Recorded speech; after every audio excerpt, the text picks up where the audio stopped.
दोस्तों सब्सक्राइब करें हमारे चैनल को और बेल आइकन को दबाएं ताकि आप देख सकें हमारी वीडियो सबसे पहले। दोस्तों, अगर आप पाकिस्तानी हो तो पाकिस्तान जिंदाबाद, भारतीय हो तो जय हिंद नीचे कमेंट कर दें। प्लीज वीडियो को लाइक शेयर जरूर करें और चैनल सब्सक्राइब कर लें। शुक्रिया। मुकामी अदालत में मॉडल गर्ल कंदील बलोच कत्ल केस की समाअत हुई, जिसके दौरान मुफ्ती अब्दुल लकवे, अब्दुल बासित, वसीम और हक नवाज समेत 5 मुल्जिमान अदालत में पेश हुए।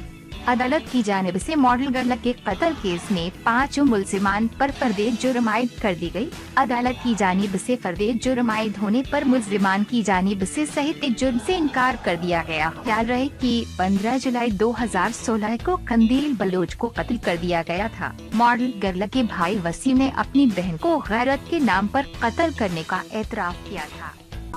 दोस्तों सब्सक्राइब करें हमारे चैनल को और बेल आइकन को दबाएं ताकि आप देख सकें हमारी वीडियो सबसे पहले।